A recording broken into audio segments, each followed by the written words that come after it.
Does this happen in your house? I know I did this all the time growing up. Everybody in their house has, like maybe in the hallway somewhere, a thermostat. And I just loved to turn that thing down. And then my dad would walk by and get so irritated and go, "Who turned the thermostat down? Don't you know how much, all of this costs and whatever?" And I mean, does that happen in your house where you have like a little mini thermostat war? Does that ever happen? Like where somebody goes, "Man, it's hot in here. We just need to crank this down," and then somebody else in the family walks by and goes, "Man, I'm cold. Let me just turn that back up." And then you walk over to it and you're like, "Hey, who changed the thermostat? I just set the thermostat. Like, who's messing with this, kids? You're not supposed to mess with the thermostat. You don't do that. You don't mess with that. Like, our environment and the temperature of the environment. It seems like everybody has a different preference. But do you know what's more frustrating than somebody changing the thermostat on you? It's when you go to the thermostat and you try to change it up or down, and it doesn't do anything. It just doesn't work. And this happened to my wife and I and our kids in the summer of 2020. It was August. It was 95 degrees in Georgia summer. And one night, unbeknownst to us, we had a storm and lightning struck our air conditioning unit. And so the entire next day, punching the thermostat, and it's just getting hotter and hotter and hotter. Eventually, we figured this out. And then we all piled into our master bedroom that night, all five of us. And we had a vortex of fans going on. It was like 85 degrees in the house. It was hot and it was miserable. And I don't think I slept much. And it was just like, this is terrible. Like, the only thing worse than someone messing with the thermostat is when you can't get it to do what you want it to do. Because thermostats are really important. I mean, they have two basic functions. They are able to tell you what the temperature is, right? So you can go to it and go, all right, it's 76 degrees. Okay, it's 67 degrees, and you can kind of go from there and you get a measure and know what your environment is. The other thing a thermostat can do, very handy, is you can turn it up or turn it down. Whether you want to go hotter or colder, you can just kind of make your environment, your atmosphere at your home, just however you want it to be. And what would happen? What would happen if someone, it doesn't have to be me, if someone could just go into your house and if they were to go, what's the temperature here? Like if they were to go into your house, maybe they would go into the master bedroom, after the kids go to bed, and like they could just, have, a fly on the wall, and they could just maybe ask the question, I wonder what the temperature of this marriage is. Maybe one of us could just, go along on a car ride with your family, right? And just sit in the open seat. And as they're riding along and they're watching everybody talk and do their thing, they could go, I wonder what the temperature of this family is right now. Like, just by looking at the conversation and the frustration. There's no frustration, right? I mean, they're just along for the ride. Like, I wonder if we could, go into your text messages and look at your responses and how long it takes you to respond and all that kind of stuff and how you respond and go, I wonder what the temperature of that relationship is.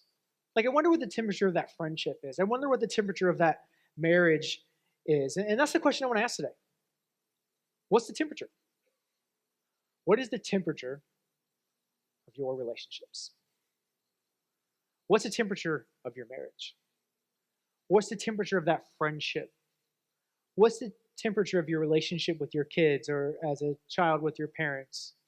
What is the temperature? And if we were to go into all of those environments and we were to just ride along and just pull up a seat at the dinner table, would I conclude as an outsider coming into your space, this is a comfortable temperature. Like, this is a temperature I want to hang out in. This is good. Like, this is the right temperature. Like, what would we find? How would we be able, we walk in and we go, wow, look at all that healthy conversation. That's the way to do it. Look at that family collaborating at chore time. No one's yelling at anyone. Look at them. Look. She just forgave him. He didn't deserve it. But it was like, wow, that's, look at the mercy, look at the mercy that's being shown. Look at the way they're choosing their words. You could just measure the temperature. If we could measure the temperature, if we could just, scientifically, maybe not scientifically, I don't know, it's more of an art, but like if we could just tell, what could tell us the temperature of your relationships? I think there's an indicator. Conflict. Conflict. Conflict can help measure the temperature of your relationships. Because you've been in a conversation, you've been in a situation where what happens?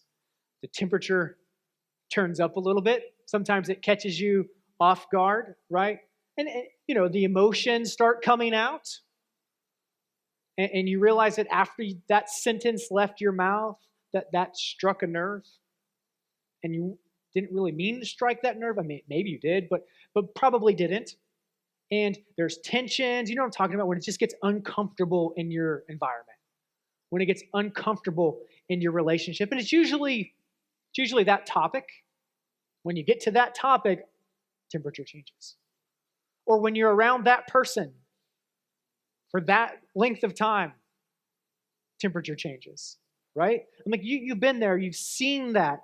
And what ends up happening is conflict. Conflict. It happens to all of us. Someone turns up the thermostat, heats up a conversation, and now we all deal with it. And a lot of times, this is true, this is good. You're able to turn it back down, right? We dealt with it, and we're moving on, we figured it out, we put it all together.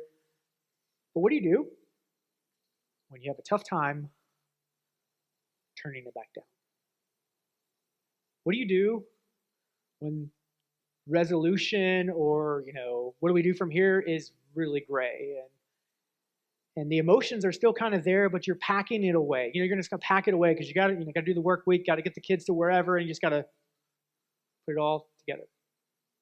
What do you do if your conflict thermostat is broken? I mean, does your conflict thermostat work? Are you able to regulate a healthy environment of conflict? There's no escape. You're going to have conflict.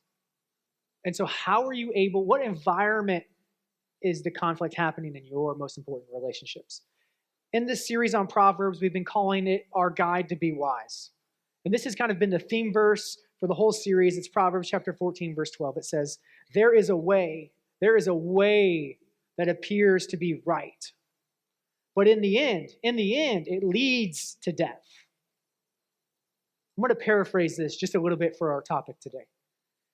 There is a way to do conflict that appears wise, but in the end, it fuels what's breaking and broken relationships.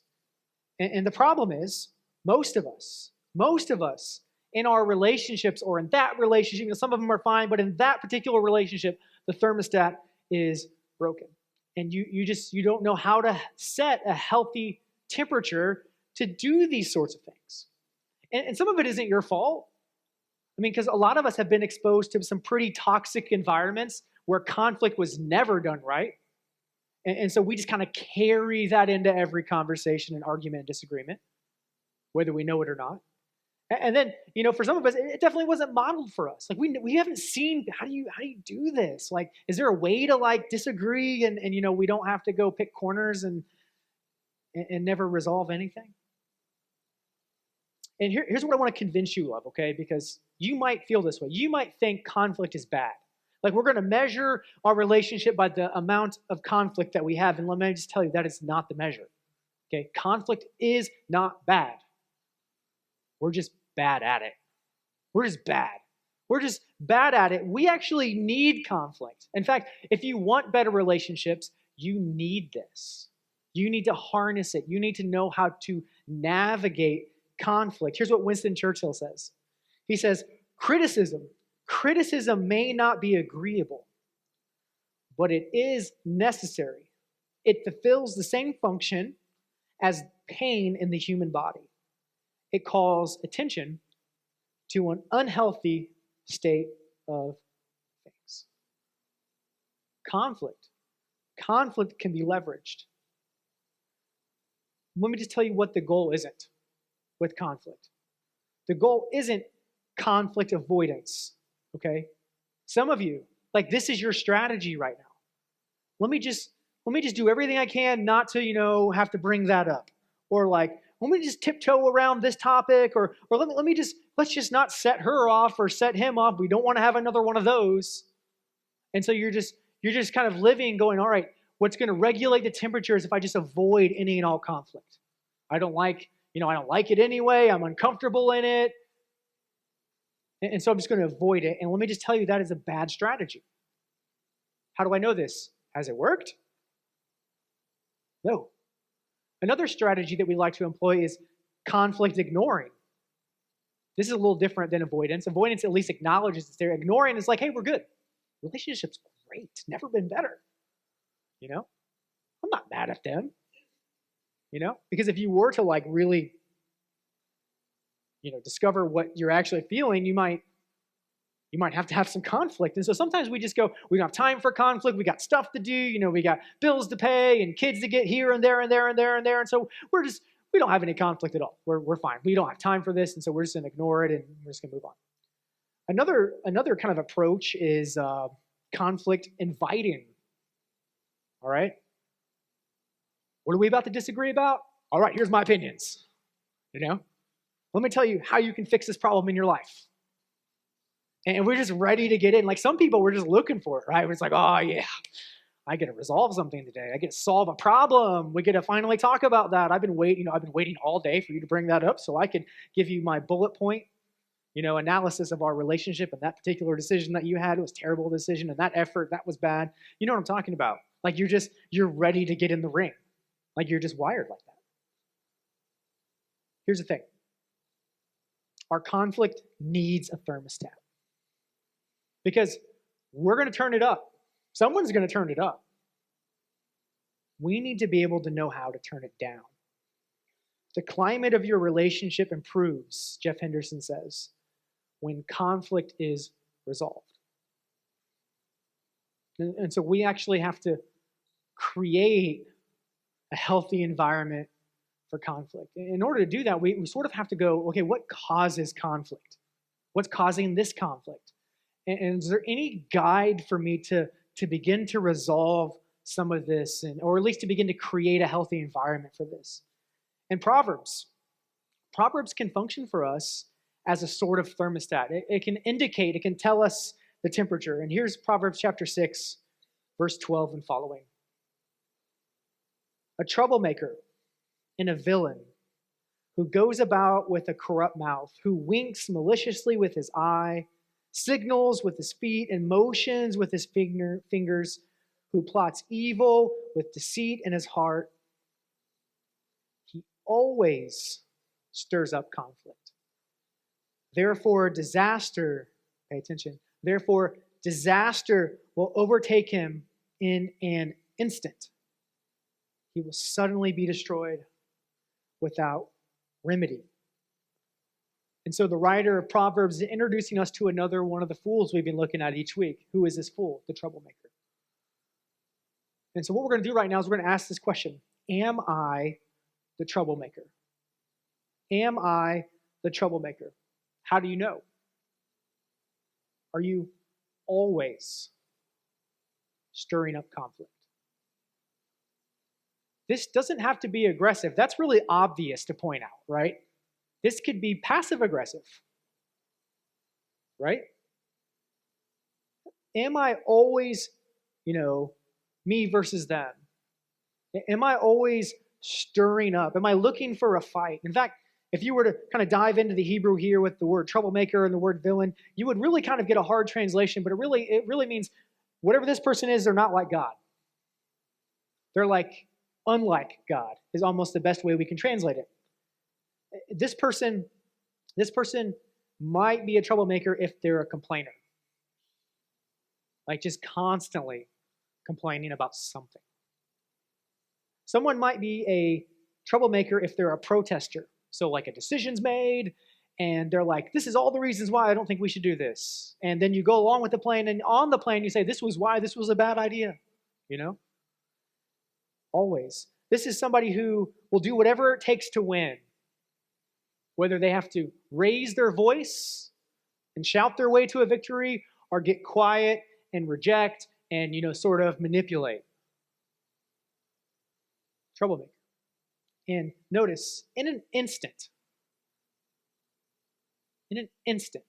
that's how quick a conversation can turn.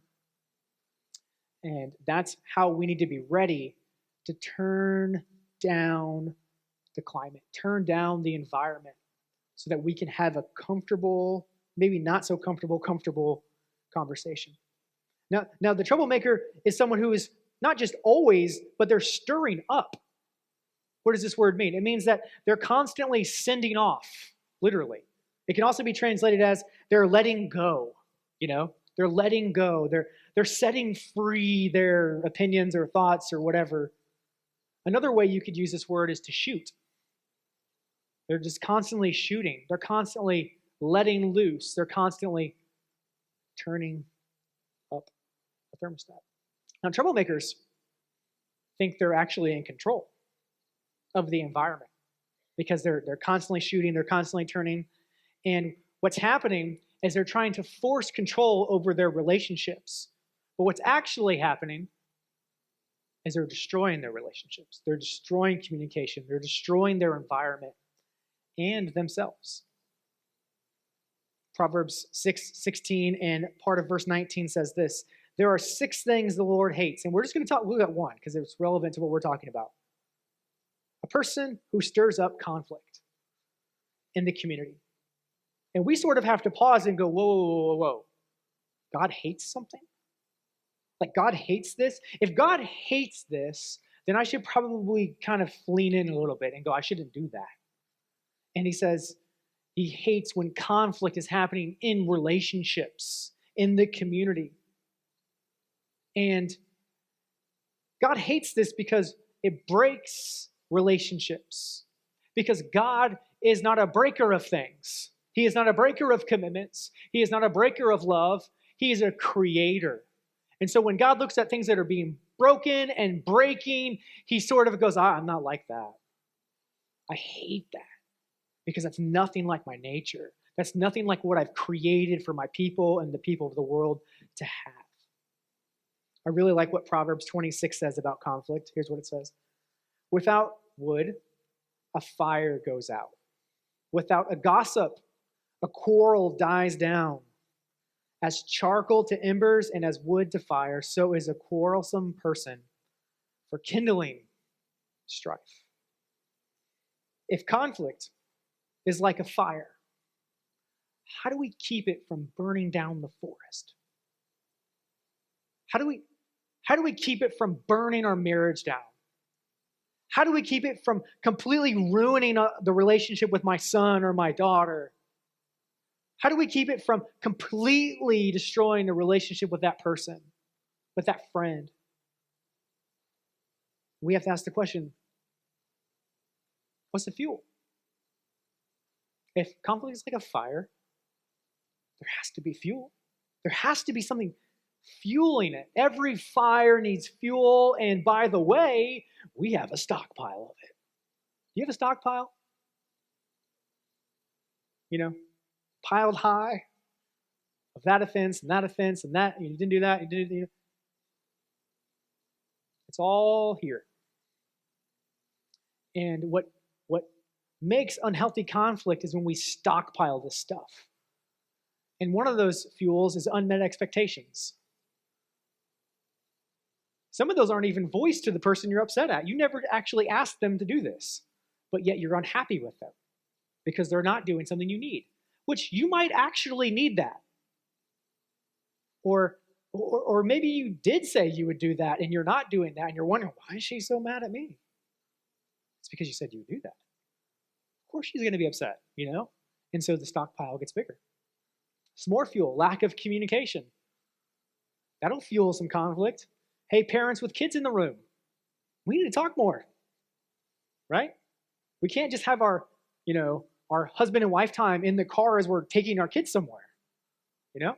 That's a recipe for somebody's upset. And And yet it happens all the time. We've got to communicate. We've got to talk regularly. Another thing that can fuel a broken relationship or a breaking relationship or an unhealthy, culture of conflict is breaking trust. Hey, you would do that. You promised me. Or you said, you said you would never call me that name again. You're hurting me. Like when you break trust with me, you're hurting me. Like you said you were going to do this and you didn't do this. It breaks trust, fuels conflict. Or lapse in judgment. Sometimes we just make mistakes. We say something we shouldn't. We sin. And that lapse in judgment, it's got consequences. And it goes into the stockpile. And there's also a factor, changes in circumstances.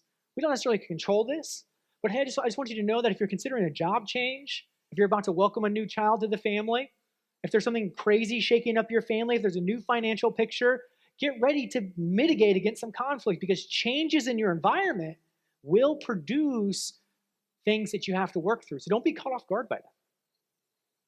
The reason why conflict is always here, the reason why conflict is always there, the reason why conflict is always between you and her or him and her is because we keep fueling it. And what do? We just throw it all on the fire. We just throw it all on. We take our stockpile, we throw it all on. And off it burns, and off it goes. And what ends up happening is we don't have our needs met. Burning the stockpile doesn't actually give us what we need. And our relationships, they lack what they need. And so what does this look like? This looks like lighter fluid. We just start spraying hate and gossip and we start, being harsh and we don't show mercy and we become greedy and, it's her fault and their fault and I'm not budging and all this kind of stuff. And we just make the fire bigger and it's just getting so hot and uncomfortable and unbearable. We have fueled an environment of conflict. We have. What do? How do we get this, environment the way it needs to be so we can build better relationships? Like how do we turn the temperature down? How do we recognize when it's going up and then we can turn it down? What do we need to do? We need to adjust the relationship thermostat. That's what we need to do. And I'm going to just say this off the top, okay? I'm about to give you 4 settings, 4 ways you can set your relationship thermostat so you can keep the conflict in a healthy place. Let me just come out and say, I don't have these nailed down, right? So please don't look at me like, oh, I do conflict super well all the time. I don't, okay? I'm navigating this alongside of you, and I'm just sitting at the teaching of Solomon and going, and Jesus, and just saying, okay, how can I do relationships better? The first setting that I want you to put in your relationships is I want you to set your relationships, your relationship environments to truth. Truth. Try to solve things without being honest. And so what does truth look like? Truth looks like this. Okay, so here it goes. Here's the full story. Here's my full motive. Here's what I was really doing. Here's my honest emotion. This is the truth. I don't like it. It may not feel great to say it or hear it, but don't you want truth? Don't you want the truth? You will not turn down the environment without truth. It will feel like you're turning the environment up when you're being truthful, but what you're actually doing is you're making it possible now for you to go and solve the conflict. Proverbs 24:26 says, an honest answer is like a kiss on the lips. And to that which I say, no, it's not. Last time I was honest, I didn't get a kiss. I had to work for that for a little while. I had to. It didn't say it is a kiss on the lips. It is like a kiss on the lips. What is this saying? If you want to be affectionate, if you want to do something good for your relationship with your daughter or your relationship with your husband or wife or that friendship, maybe you should try the truth. Maybe that will be something that you could regulate your environment with. The second setting we need to set our environments to is trust. Trust. Most conflict boils down to trust issues. Somebody's let you down. Somebody didn't do what they said they were going to do. And now we need to restore what's been broken. And so how are we going to do that? Because in order to have healthy relationships, they have to have trust. Someone didn't listen. Someone sinned maybe. They made a mistake. What do? Matthew 7, verse 12, Jesus says, "So in everything, do to others what you would have them do to you. For this sums up the law and the prophets." It's that one word, everything, right? Which includes, if I'm reading this right, relationships, every relationship, and it includes conflict and how we do conflict. And so when we're talking about, do they deserve my trust and should I trust them and all those kinds of things, what we have to kind of think and go, what would I have them do for me? When I mess up, when I get it wrong, do I want them to extend me trust on the other side of this? Yes, I do. And so that's what I'm going to do. Someone who sort of kind of offers trust, which this is what we do. What they end up doing is they kind of verbalize, oh, okay, we're good. But underneath the surface, there's no trust. It's just suspicion. Did they really mean that apology? I don't know if I can trust them. I mean, I know they've, I have a track record. It's not good, but I know they said they care about my feelings and the whole thing, but do they really care? See, suspicion is trying to take control of your relationship, and it won't work. You have to extend trust. And maybe a helpful question for you to ask if you find yourself arguing about the same topic over and over and over is this a tension for us to manage, or is this a problem that we're going to solve? And so sometimes, especially in marriage, especially with your kids, there's going to be things that come up over and over and over and over and over again, right? We're always going to talk about money. We're always going to talk about what's happening with the kids. We're always going to talk about this. We're always going to have to bring this up. And so sometimes we have to understand that, okay, this is going to be with us. This is a tension. And so let's make sure that when we're talking about this topic, we're careful not to make it me versus them. But together, we are managing this tension together, we're trying to get to the same future. We can't solve this problem in a conversation because it's not solvable in a conversation. This is a tension that we're going to just walk with. And what we're going to do is we're going to unify and we're going to just hang on to this tension together. And we're not going to, go to each other's corners and say, here's what I think and here's what no, that's not going to work. You know that. You've tried that. I've tried that. So trust. Trust doesn't mean that we ignore broken trust or bad behavior, that we just, we don't need to have that conversation or we don't need to do some work here. But what it does mean is you're not going to fuel the fire.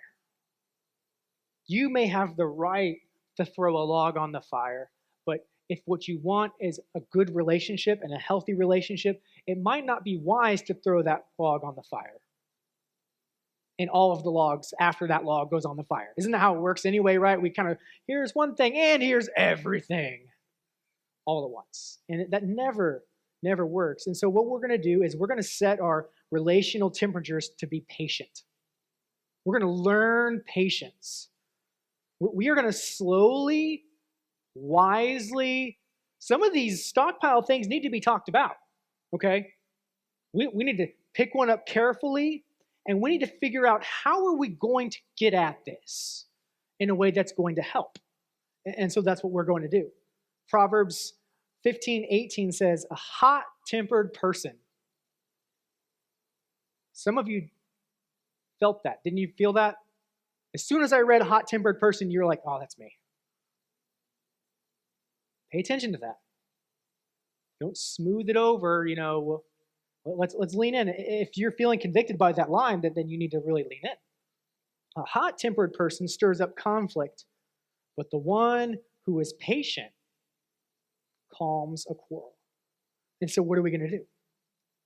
When the dial gets turned up, when the heat is rising because we're talking about this, we are going to be calm. We are going to use the right tone. We are going to stay under control because it matters. We are not going to let our emotion or our position control. We are going to have a position of patience. We are going to have the right tone. Proverbs 15:23 says, everyone enjoys a fitting reply. It is wonderful to say the right thing at the right time. And so what are we going to do? We're going to have patience. Why? So we can get clarity. We need to really figure out, what am I upset about? What is breaking the relationship? What are the unmet expectations that I need to bring up? And all, we need to get clarity. We need to know, am I wrong in this? Are they wrong in this? We need to get clarity. We need patience because we need timing. There is good timing. There is bad timing. For fun, on your way home, especially if you're married, why don't you ask the other person, hey, I don't want to talk about any of the things that bother you right now, and I'm being serious, but I want to know, if I ever needed to, when would be a good time? And then they'll tell you, and we're not going to fight right now, we're not going to do that, but like, what would be a good time for you? And just file that away, because they're telling you the truth. And if you can, not everything can happen perfectly like that. Things come up, whatever, but you need, most of the time, 95% of the time, the issues you have in your relationships, there is a timing, and you need to learn that timing. You need to be wise. You need to be wise. Proverbs 21:19 says, better to live in a desert than with a quarrelsome and nagging wife. It's okay, lady. I'm about to help you out here, okay? I could easily change the word wife with husband. No elbows. I could easily change the word wife for sibling. I could easily change the word to friend or coworker, because the principle is the same. What is the principle? The principle is frequency. Frequency. What does that mean? Every conversation cannot be a correction or a criticism. It can't be that. Why? Because it doesn't work. It doesn't work. Volume only wears someone down and pushes them away, and it feels like judgment, not care and concern. And so we need to understand, I need to bring things up, but my goodness, I don't need to bring them up this much. I'm fueling a conflict. And so maybe for you, you need to ask the question, am I judging or am I evaluating? As you're thinking about him or her, them, maybe your kids, whatever. What's the difference? Well, I could take a candle and I could light the candle and it would give off some light. I could get a 100-watt light bulb and we could turn it on and we could see that that's brighter than the candle. I could also bring the sun into play and say, wow, the sun, now that's way brighter than all of them. What is evaluation? Evaluation simply states, wow, the sun is brighter than the light bulb. Or the candle is dimmer than the light bulb. A judgment, here's a judgment, would say, that light, too bright. That light, not bright enough. It could be better. There's a difference in telling what's going on and evaluating versus judging and pushing down, right? And that's a danger. And the fourth thing that we're going to do to set our thermometers in our relationships, what we're going to do is we are going to set it to pursue peace. We are going to pursue peace in our relationships. And how are you going to do this? Because you know how hard that is for you. You know how hard that topic is for you. You know how frustrating that is for you, and you might even be 100% right. And you know them. You know how they'll probably respond. And you know that there's some people that don't deserve mercy and grace and all those things. You know that. But Proverbs 19:11 says, a person with good sense is patient, and it is to his credit that he overlooks an offense. Wait a second. It's actually to your advantage. It actually builds a relationship. It actually helps the relationship when we overlook something. Like it's a credit. That doesn't feel like a credit. That feels like, that whatever it is, that doesn't seem like that's going to help here. And that's kind of how we think. But I want you to understand, when it feels like you're caving, what you're actually doing is you're caring. You're caring for that relationship. You're overlooking an offense. And when you do that, it helps the relationship. I'm not saying don't talk about it. I'm not saying figure out the right time. I'm just saying that at some point, you have to pursue peace. Because Matthew 5:9 says, blessed are the peacemakers. Blessed are the peacemakers, for they will be called the children of God. Who are we going to be? We are going to be peacemakers, not troublemakers. We are going to be peacemakers. What does this look like? Romans chapter 12, verse 18. If it is possible, as far as it depends on you, live at peace with everyone. If it is possible, which means it's not always possible. You may play all your cards right. You may turn the dial down over and over and over, but don't get frustrated when the other person doesn't want to play ball with you, because that's not who you are. You are a peacemaker. You are going to work to turn it down even when the other person doesn't want to or doesn't care to or isn't interested in doing so, because you will not be the reason that this doesn't resolve. You will not be the reason that conflict continues. Why? Because as far as it depends on you, you are going to live at peace with everyone because you are a peacemaker. How far are you going to take this thinking? As far as it takes. Even to her? Yes. Even for him? Yes. Even when they did that? Yes. How much trust are we talking here? As much as it takes. How much patience do I need to bring to this relationship? As much as it takes. How much mercy do I need to show in this relationship? As much as it takes. How much forgiveness? As much as it takes. Why? Because this is what God has done for you in Jesus. He looks at you and he looks at me, and he will do anything to reconcile the relationship because of his love and his affection, his unending mercy and grace for you. And so it follows that if we're followers of Jesus, then we offer and extend the very same grace. And let me tell you this, it's uncomfortable. And sometimes we need to get uncomfortable. Sometimes turning down the conflict dial is actually uncomfortable to us because it means we have to overlook an offense. But that's not who you are. You are not a troublemaker. You are a peacemaker. How far? As far as it takes. What is Jesus, your Lord? What does he say? He says in Matthew 5, verse 23, therefore, if you are offering your gift at the altar and there remember that your brother or your sister has something against you, leave your gift there in front of the altar first. Go and be reconciled to them. Then come and offer your gift. Settle matters quickly. Jesus doesn't even say, hey, if you're right, don't worry about this. No, he says, if anybody else has something against you, maybe you didn't do anything wrong, maybe it's all them. No. This is still who we're going to be. Jesus says to us, more than I want your worship attendance, more than I want you to lift your hands during some praise song, more than I want you to serve at the next sign up, more than I want you to give extravagantly. Do you know what I want for you? I want you to be a peacemaker. I want you to be the person that leads the way in conflict resolution. I want you to restore a relationship.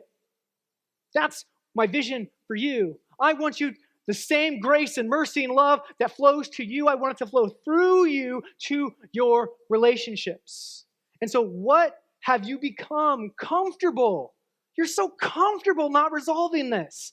And what I want to say to you is get uncomfortable. Get uncomfortable. Like, where is there unresolved conflict? Where is there bitterness? Where are you hating your brother or your sister made in the image of God? Like, maybe for you, it's something you have with you and God.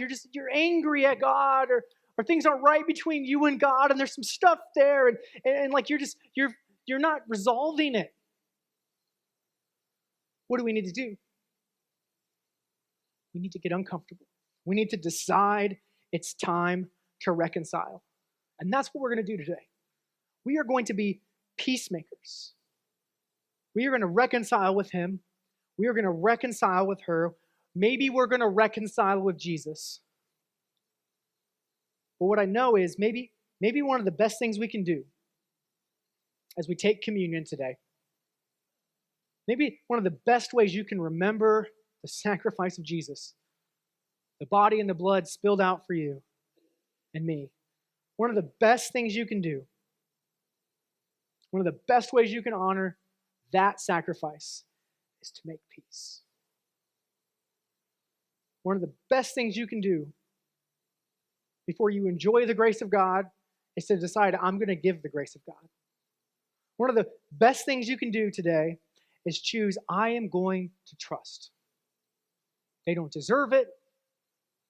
I am going to trust. I am going to be patient. Now more than ever, the relationships in your life need reconciliation. Who do they need? They need a peacemaker. They need a peacemaker. And so today, as we sing a song together, we're going to give you some time right there in your seat. And I want you to think about, what do I need to surrender so I can reconcile? Is there something going on and we just need to reconcile? And that's what you're going to do.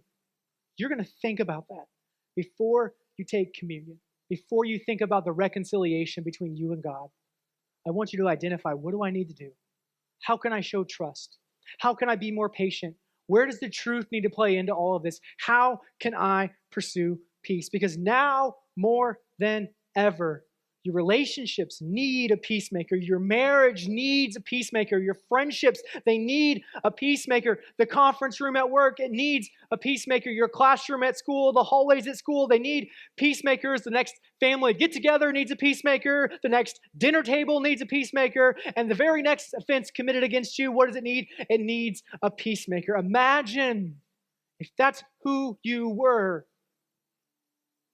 Will you be a peacemaker? Imagine if you took the grace that your Heavenly Father gives and you said, you know what, I know they don't deserve it, but I'm going to offer grace because it's what God has done for me. And I know it's what will build this relationship. As far as it depends on me, I'm going to pursue peace. They may reject it, they may scoff at it, but not you. You are going to be a peacemaker. Who do you need to make peace with?